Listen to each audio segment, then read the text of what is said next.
Subscribe करें हमारे state media channel को, देखिए देश विदेश की बड़ी खबरें।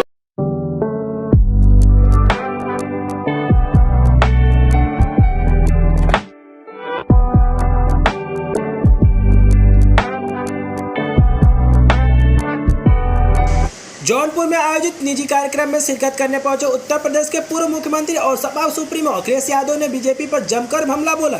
ना हो इसमें न्याय मिल जाए। समाजवादी पार्टी लगातार इसी तरह क्षेत्र में रहेगी और सदस्यता अभियान तेजी से हो, गांव-गांव तक चले और घरों तक पहुंचे।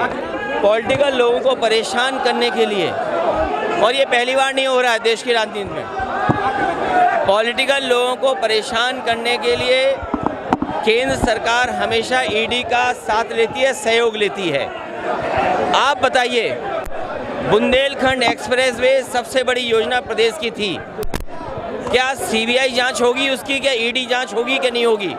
बुंदेलखंड एक्सप्रेसवे जो प्रधानमंत्री जी ने उद्घाटन किया, और उद्घाटन करते ही बारिश होते ही पूरे के पूरे गड्ढे हो गए, लोगों की जान जा रही है। इतने बड़ी परियोजना में इतने स्पेसिफिकेशन के साथ जो मापदंड होते हैं, जो इंडियन रोड कांग्रेस के स्टैंडर्ड्स हैं, स्टैंडर्ड्स के बिलो बनी है सड़क। मैं खुद बुंदेलखंड एक्सप्रेसवे पे चला, 5 किलोमीटर में 2 पुल अधूरे हैं, और अगर 300 के किलोमीटर का लगभग है तो सोचो कितना काम अधूरा होगा। समाजवादी पार्टी और समाजवादी पार्टी के गठबंधन पर कभी भी समाजवादियों ने गठबंधन किए होंगे, नेताजी से लेकर के अभी तक कभी समाजवादी गठबंधन पे आरोप नहीं लगता था कि पैसा लेकर के टिकट दी जाती है। लेकिन जिस तरीके से ओम प्रकाश राजभर जी के साथ जब गठबंधन किया, आरोप लगा समाजवादी और गठबंधन पे कि यहाँ पर पैसे लेकर के टिकट दी जाती है। उन्हें अगर बीजेपी के साथ जाना है, बीजेपी के साथ तालमेल है, और बीजेपी का काम है divide and rule. Divide and rule केवल ये नहीं है कि जातियों में बांटना, धर्म में बांटना। मैंने सदन में भी कहा था कि डिवाइड एंड रूल का मतलब ये भी है कि विपक्ष को बांट के रखें, विपक्ष के लोगों को डरा के रखें। हो सकता है कोई डर हो, बीजेपी की तरफ से कोई दबाव हो। आपने महाराष्ट्र में देखा, मध्य प्रदेश में देखा, बंगाल में आप देख रहे हैं, दिल्ली में आप देख रहे हैं। कांग्रेस की सबसे बड़ी नेता, क्या कोई कल्पना कर सकता है कि उन्हें भी ईडी बुला लेगा? जब कांग्रेस की लीडर को ईडी बुला रहा है तो ये संदेश बीजेपी दे रही है कि अगर उसके खिलाफ कोई बोलेगा तो आपको भी बुला लिया जाएगा। हो सकता है इसीलिए उत्तर प्रदेश का गठबंधन तोड़ा गया हो।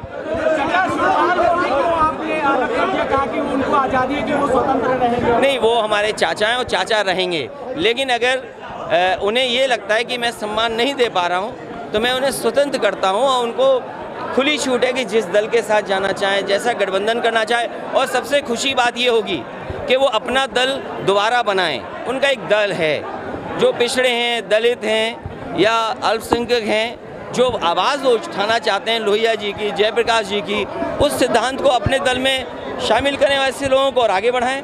इस साल राजनीति हो गई मुझे, और 22 साल में आप सब जानते होंगे कि किसके इशारे पे उठा रहे होंगे। मुझे तो लगता है कि उनके अंदर आत्मा किसी और दल की आ गई है, और गांव देहात में झाड़ फूक होती है ना, उन्हें झड़वाना फुकवाना पड़ेगा और तभी ठीक होंगे, उससे पहले ठीक नहीं होने वाले हैं।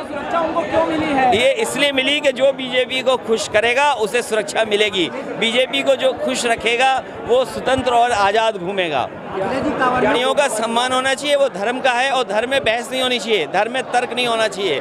मैं धर्म में तर्क नहीं कर सकता, जो धर्म की मान्यताएं हैं मैं उसमें तर्क नहीं दे सकता हूँ, धर्म में तर्क नहीं दिया जा सकता। बीजेपी को हटाओ महंगाई जाएगी, बीजेपी को हटाओ महंगाई जाएगी। और सबसे बड़ा सवाल ये है, आप तो बनारस के लोग हैं, भोले बाबा पे अगर दूध चढ़ाने जाएगा तो उसे भी टैक्स देना पड़ेगा। ये जो जीएसटी, भोले बाबा पर दूध चढ़ाने पर टैक्स अगर किसी ने लगाया तो बीजेपी ने टैक्स लगाया। जन्माष्टमी आ रही है तो दूध, दही, मक्खन पे टैक्स लगा दिया। अभी रक्षाबंधन का त्यौहार मनने जा रहा है, घरों में दूध से खीर बनती है, सब्जी आपके मिठाइयाँ बनती हैं, घी से अच्छी सब्जियाँ बनती हैं, जानबूझ करके जीएसटी लगाई। दिल्ली ने अगर जीएसटी लगाई है तो हमारे उत्तर प्रदेश की सरकार बीजेपी की उसने अनुमति क्यों दी जीएसटी लगाने के लिए? दूध दही पे जीएसटी किसी ने नहीं लगाई होगी, टैक्स कोई दूध दही पे नहीं लगा सकता। और गाय मर रही, सांड लोगों को मार रहे हैं, ये कैसी सरकार है? सोचो। रोजगारों से कहूँगा कि अभी दिल्ली का आंकड़ा आया है, 22 करोड़ लोगों ने फॉर्म भरा, कुछ लाख लोगों को नौकरी मिली। और जिस तरीके से अग्निपथ अभी भी अग्निवीर योजना बनी है, हम उसके विरोध में है, खिलाफत करते हैं। यही बनारस, यही चंदौली, यही गाजीपुर, यही जौनपुर, यही आजमगढ़ और यहाँ के पूर्वांचल के और पूरे उत्तर प्रदेश के लोगों की भागीदारी हमेशा फौज में ज़्यादा रही है। हमेशा फौज की सेवा करने का उनका सपना होता है, वर्दी पहनने का सपना होता है, देश की सीमा को सुरक्षा देने का उनका सपना है। लेकिन इस सपने को तोड़ने का काम वो कर रहा है तो भारतीय जनता पार्टी के लोग। और भारतीय जनता पार्टी के लोग वो लोग हैं जो सबसे पहले भाषण में बोलते हैं भारत माता की जय, जो भारत माता की जय बोलते हैं। उनसे पूछिए अग्निवीर क्या है। अग्निपथ योजना का विरोध समाजवादी पार्टी और मैं नौजवानों से कहूँगा कि इसके खिलाफ आवाज़ उठाते रहें। मुझे ज़रूरत नहीं है भाजपाइयों से, मुझे ज़रूरत नहीं है भाजपाइयों से धर्म नहीं सीखना है। भाजपाइयों का धर्म केवल इस्तेमाल करने के लिए है। भाजपाइयों का धर्म है, अगर भाजपाई धर्म वाले हैं तो बताओ दूध पे टैक्स क्यों लगाया इन्होंने, दही पे टैक्स क्यों लगाया? जो बाबा भोलेनाथ पर चढ़ेगा दूध, क्या वो टैक्स वाला दूध नहीं होगा क्या? क्यों लगाया दूध टैक्स पर? आजमगढ़ और रामपुर में आप प्रचार करने नहीं गए, ये बात वो हमारी पार्टी का इंटरनल फैसला है और हमें भरोसा रामपुर और आजमगढ़ पे आने वाले समय में दोनों सीटें समाजवादी पार्टी के साथ होंगी।